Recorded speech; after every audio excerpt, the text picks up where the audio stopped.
하나님의 말씀의 강론에 들어가기 전에 다 같이 저를 따라해 주셨으면 고맙겠습니다. 성경은 하늘의 책이다. 그래서 성경을 가까이 하면 세상이 멀어지고 성경을 멀리 하면 세상이 가까워진다.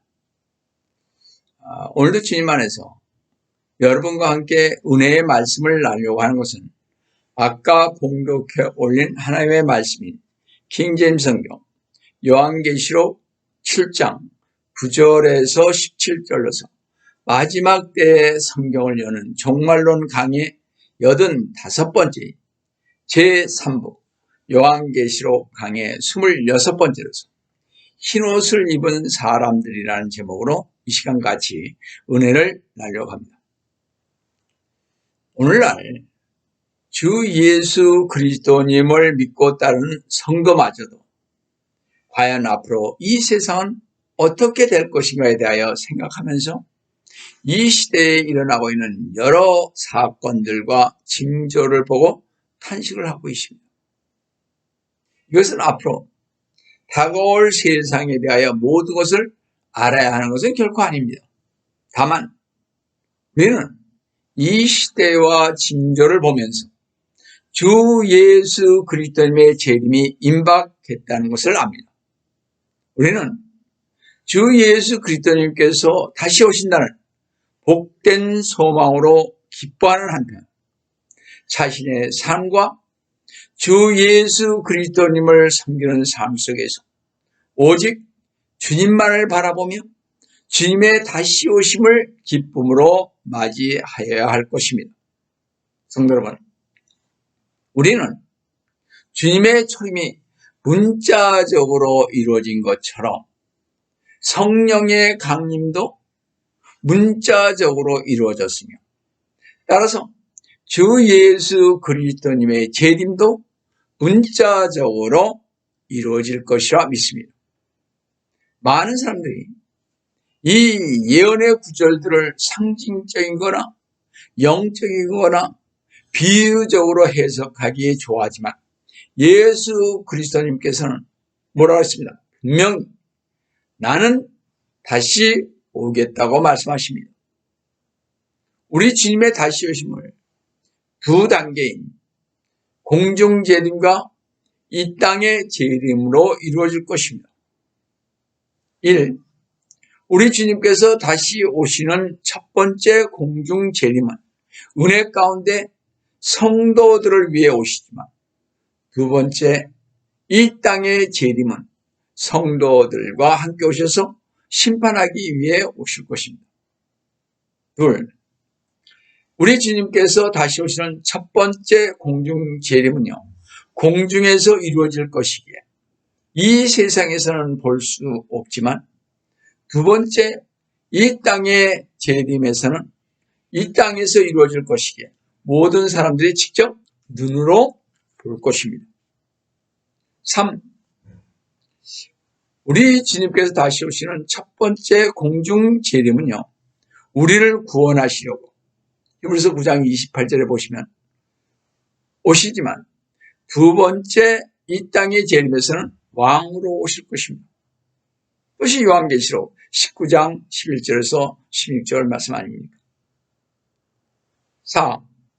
우리 주님께서 다시 오시는 첫 번째 공중 재림은 그리스도님의 심판석에 뒤따르는데 믿는 자들은 어떻게 각자 자기가 행한 대로 보상받게 된다면 고린도후서 5장 10절 말씀처럼요.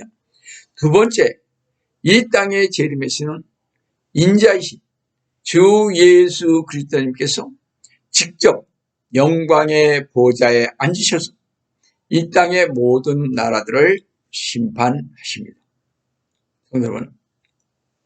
여러분이나 제가 분명히 알 것은 주 예수 그리스도님의 재림에 대해 말하는 것을 존중하고 믿든지 아니면 무시하고 하나님의 말씀인 재림을 거절하든지 양자택일을 해야 할 것입니다.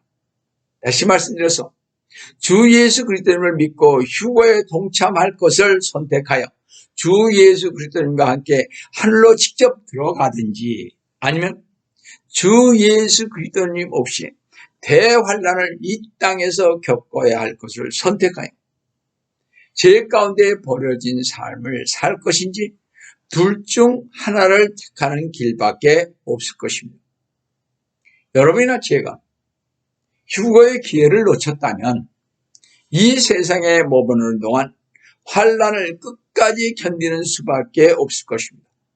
마태복음 24장 13절은 그러나 끝까지 견디는 자는 구원을 받으리라고 말씀하셨기 때문입니다. 그런데 놀라운 사실은요, 대환란에도 끝까지 견디어 구원받은 사람들이 있다는 것입니다. 계시록 7장 9절을 보시면 이 일 후에 내가 보니 보라 모든 민족들과 백성들과 언어들에서 온 셀 수 없는 큰 무리가 흰옷을 입고 그들의 손에는 종려나무 가지를 들고 보좌 앞과 어린 양 앞에 서서 이 흰옷을 입은 큰 무리는 대환란에서 나오는 무리들로서 휴거를 당하지 못했음을 절실히 회개하고 주님을 믿어 대환란 동안에 많은 핍박과 고난을 끝까지 견디어 이 사람들은 바로 주님의 영광에 참여하고 있음을 보게 됩니다. 자, 첫 번째로 여기 흰옷을 입은 자들은요, 대환란 때의 순교자들인 것입니다.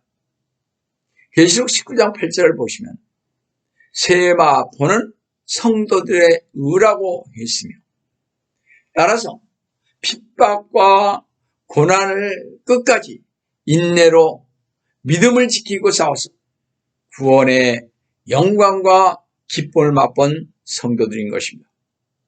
그리고 이 흰옷을 입은 그들의 손에는 뭐예요? 정려나무 가지를 들고 있는 것을 보면 정려나무 가지는 승리의 기쁨을 묘사하고 있죠. 요한복음 12장 13절에서 보시면 정려나무 가지를 들고 주를 맞이하러 가서 호산나 주의 이름으로 오시는 이스라엘의 왕은 복이 있도다 그러십니다. 예루살렘에서 주 예수 그리스도님을 영접할 때 정려나무 가지를 들고 환영했던 것처럼 대환란의 무서운 핍박과 고난을 끝까지 인내함으로써 구원의 영광과 기쁨의 승리를 맛본 성도들이 승리의 기쁨으로 호산나 호산나 하면서 찬양을 했던 것입니다. 계시록 7장 10절 보시면요, 큰 음성으로 소리질러 말하기를 구원이 보좌에 앉으신 우리 하나님과 어린 양에게 있도다 라고 하더라. 흰옷을 입은 큰 무리들이 찬양을 큰 소리로 불렀다는 것입니다. 이 흰옷을 입은 그 무리들이 큰 소리로 찬양을 부르는 이유는 구원의 감격의 기쁨으로 하나님과 어린 양 예수 그리스도님 앞에서 불렀다는 것입니다. 이 흰옷을 입은 무리의 찬양을 통해서 우리가 알아야 할 것은 우리의 구원은 어떻게 전적으로 하나님의 은혜에 의해서 계획된 것입니다. 우리는 이 계획에 참여했으며 또 구원은 하나님의 값없이 주어진 선물이기에 하나님의 은혜에 감사함으로 찬양을 불러야 할 것입니다. 이 흰옷을 입은 무리의 찬양 가운데 계신 어린 양이신 주 예수 그리스도님의 세상의 유일한 생명이십니다. 그러므로 누구든지 주 예수 그리스도님을 영접해야만 참 생명, 영원한 생명을 소유할 수가 있습니다. 주 예수 그리스도님 안에 있는 생명을 소유한 사람은 하나님 나라에서 영원히 살게 될 것입니다. 하지만 이것이 없는 사람들은 어떻게 돼요? 지옥불 속에서 영원히 살게 될 것입니다. 따라서 가슴 속에 구원의 감격이 있는 사람은 찬양을 부르는 시간에 힘이 나고 할렐루야 아멘으로 화답하지만 구원의 감격이 없는 그 부르는 찬양은 힘이 없고 아멘으로 화답지 않을 것을 봅니다. 그런데 성도 여러분, 전쟁이 일어났을 때도 찬양을 전쟁터에서 부른 것을 여러분은 잘 아실 것입니다.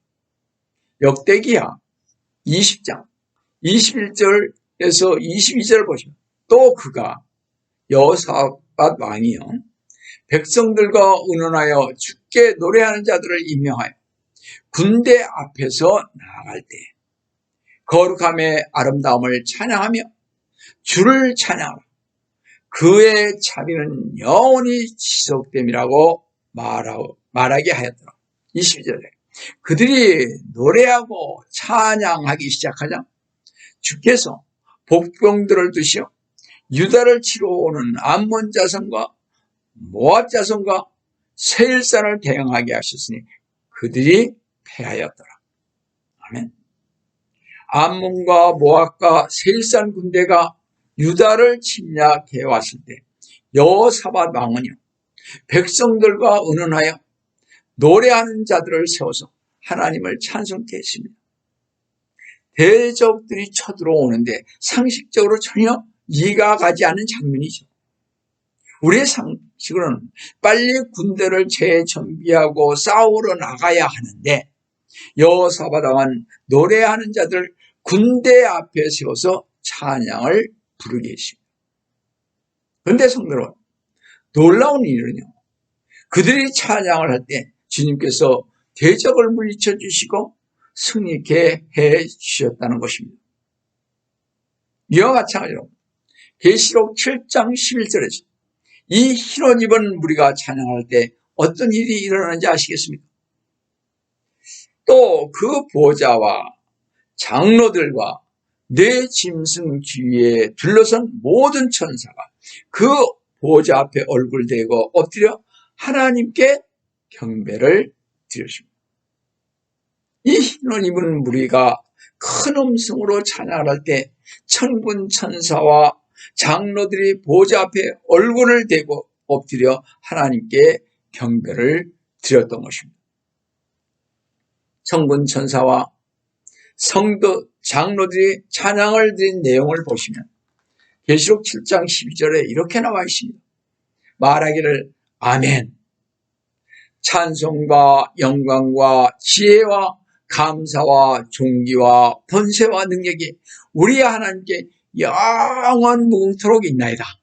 아멘 하더라. 흰옷을 입은 무리들이 큰 소리로 찬양을 할 때 천사들과 장로들이 아멘으로 시작해서 어떻게 아멘으로 끝나는 거 있음을 보게 됩니다. 이는 하나님께서는 영원부터 영원까지 찬양을 받으시기에 너무나 합당하다는 뜻인 것입니다. 여기서부터 하늘나라에서 천사들과 성도들이 해야 할 귀중한 일 가운데 하나는 뭐예요? 찬양하는 일입니다. 왜냐하면 하늘나라는 구원받은 자들이 찬양하는 것이기 때문입니다. 그것이 계시록 4장 8절과 10절에서 11절에 나와 있지 않습니까? 여기에서 우리들은 계시록 7장 12절을 통하여 장로들과 네 짐승들과 천사들이 엎드려 하나님께 경배하며 영원부터 영원까지 최상의 아름다운 말로 드리는 찬송과 거룩하심과 위엄과 영예와 은혜를 포함한 영광과 영육 간의 지혜와 하나님의 구원의 계획에 대한 감사와 우주와 만물을 지배하시는 존귀하심과 온 만물을 복종시키는 권세와 전지전능하신 능력이 성부 하나님께 영원 무궁토록 있나이다 라고 하나님의 7 속성을 열거하며 하나님을 찬송하는 것을 볼 수가 있습니다.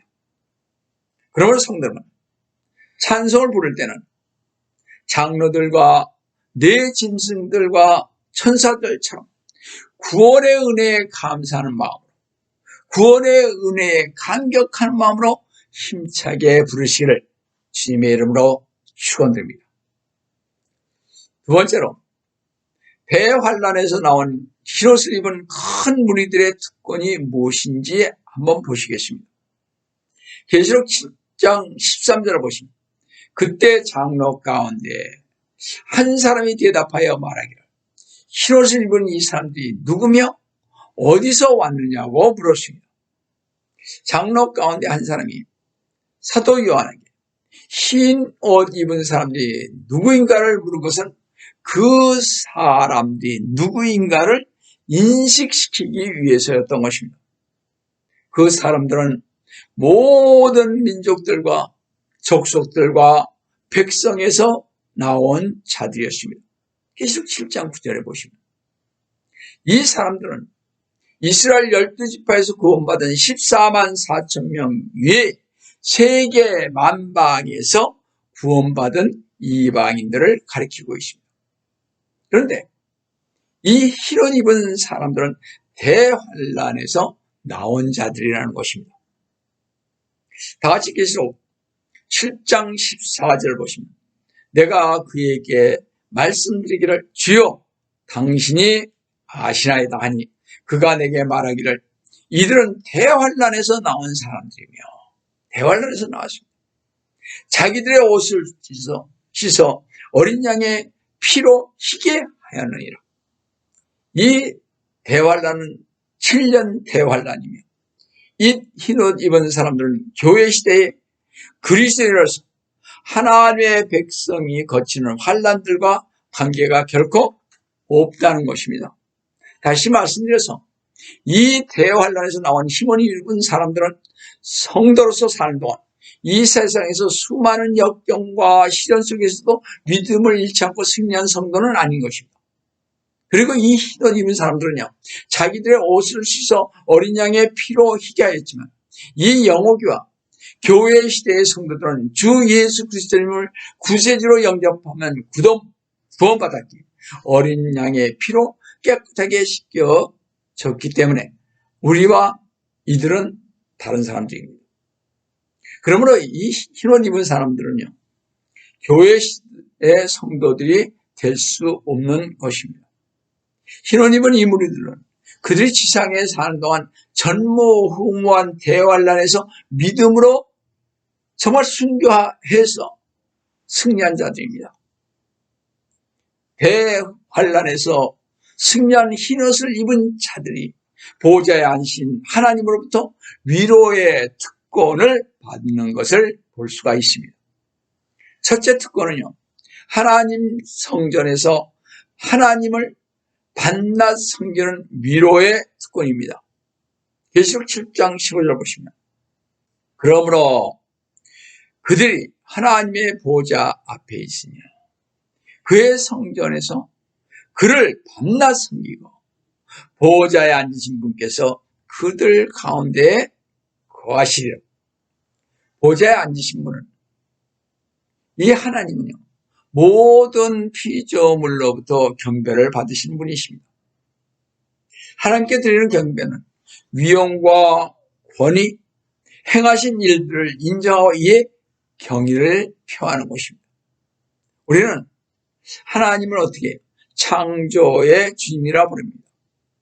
온 천하의 만물을 하나님이 지으셨으며 지금도 운행하고 계시는데 많은 사람들이 하나님께 경배하기를 거부하는 것은 이러한 것들을 인정코자 아니하기 때문인 것입니다. 그뿐만 아니라 하나님께 경배 드리는 것은 하나님께 대한 복종의 표시이기 때문에 언제든지 무슨 일이든지 온전히 주님만 따르겠다는 의미이기에 우리는 하나님께 드리는 경배는 참으로 중요한 것이라는 사실을 명심해야 할 것입니다. 대환란에서 승리한 흰옷을 입은 자들이 보좌에 앉으신 하나님의 위로의 특권 두 번째는요, 하나님께서 보호와 안전을 책임지시고 동행해 주신다는 것입니다. 계시록 7장 15절 하반절을 보시면 보좌에 앉으신 분께서 그들 가운데 거하시리라. 하나님께서 우리에게 주신 약속들 가운데 가장 놀라우신 것은 동행의 약속인 것이죠. 그래서 성경을 보면 동행한다 이런 말이 많이 나오지 않습니까? 그래서 우리는 하나님과 동행하는 삶을 신앙 속에서 살아야 하는 것입니다. 거룩하신 하나님께서 연약한 우리와 동행하신다는 것은 참으로 놀라운 일입니다. 순례의 길을 가는 성도들에게는 더할 나위 없이 위로가 되고 순례의 길을 잃지 않게 될 것입니다.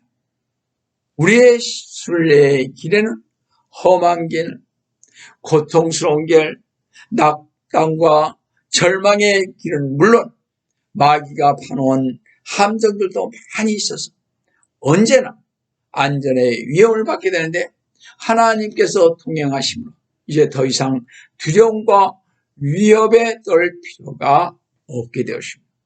비록 마귀가 우는 사자같이 두루다니면서 우리의 안전을 위협할지라도 하나님의 보호라는 울타리는 견고하기 때문에 결코 마귀가 뛰어넘을 수는 없는 것입니다. 성도 여러분, 우리가 비록 시작은 미약하고 어려운 것처럼 보일지라도 하나님과 동행하는 사람은 반드시 목표에 이르게 되고 위대한 일을 성취하게 됩니다. 그러므로 우리는 이 세상의 어떤 것보다도 하나님과 함께 동행하기를 구해야 할 것입니다. 하나님과 동행하는 성도는 전혀 낯선 환경에 처하게 되더라도 길을 잃게 되는 법이 없습니다. 성도들이 세상에서 대적하는 자들이 많음에도 두려움을 극복하고 담대히 행할 수 있는 근거는 주님께서 항상 나와 함께 하시기 때문입니다. 계시록 7장 16절을 보시면 그들이 다시는 굶주리지 아니하고 다시는 목마르지 아니할 것이며 태양이나 어떤 열기도 그들 위에 내리지 못할 것이라. 이 말씀은요, 이스라엘 백성이 옛날 그 출애굽 당시에 그 광야에서 40년간 수고를 하였으나 하나님의 사랑의 도우심을 받은 사실, 그 당시를 상기시켜 주는 말씀입니다.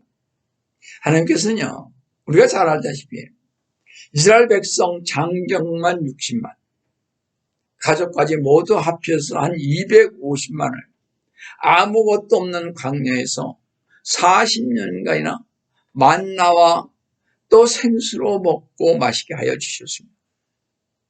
광야 같은 이 세상에서 성도들은 마귀의 사주를 받은 위선자들과 정치 폭도들과 거짓 선지자들의 횡포에 말 없는 고생과 핍박을 받고 아무것도 없는 광야 같은 곳에서 기근과 목마름과 더위에 시달리는 것 같은 박해를 받아왔습니다. 이젠 그러한 박해와 고난의 끝이 나고 영원한 안식과 만족과 보호 속에 있게 될 것입니다. 대환란에 승리하는 힘옷을 입은 자들이 보좌에 앉으신 하나님의 위로의 특권 셋째는요, 위로를 받게 될 것입니다.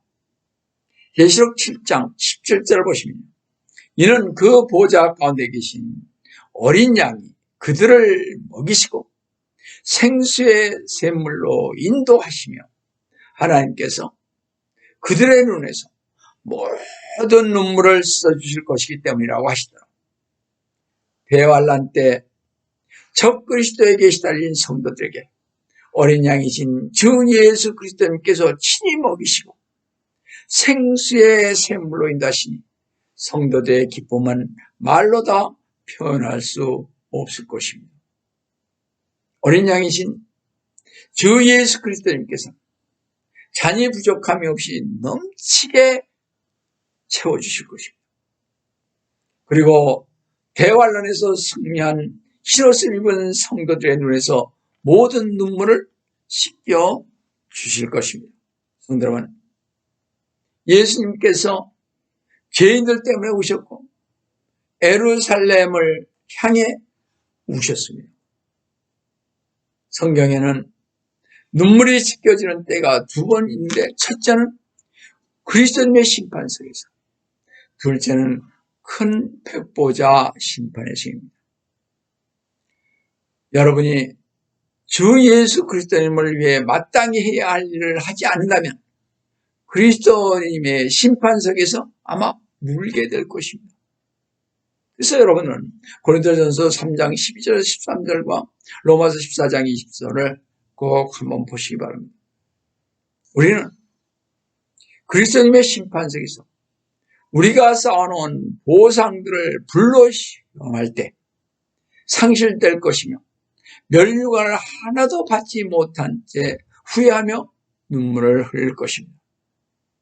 분명히 시간은 충분히 있는데 시간을 낭비하여 보상을 받지 못한 것에 대한 후회로 눈물을 또한 흘릴 것입니다. 또 구원받았어야 할 사람들에게 우리가 복음을 증거하지 않으므로 영원한 불못으로 들어가는 것을 볼 때 우리는 큰 백보자 심판석 앞에서 울게 될 것입니다. 우리가 사랑했던 가족과 친척과 이웃과 친구들이 불못에 던져지는 것을 볼 때 우리는 통곡하며 눈물을 흘릴 것입니다. 성도 여러분, 여러분이나 저에게 그 주어진 시간을 낭비하지 말고 많은 사람들을 주님께 인도하기 위해 최선을 다해야 할 것입니다. 그리고 사랑하는 가족과 친척과 이웃과 친구들이 믿고 있지 않다면 열심히 그들을 위해 기도하고 시간 닿는 대로 복음을 증거하고 기회가 허락하는 대로 전도지나 책자를 주며 신실하게 구원을 제시하여 주 예수 그리스도님께로 인도해야 할 것입니다. 만약 여러분이 이런 일을 하지 않았다면 저 하늘에는 눈물이 있다는 것과 그리스도님의 심판석과 큰 백보자 심판에서 눈물이 있다는 것을 기억하시길 바랍니다.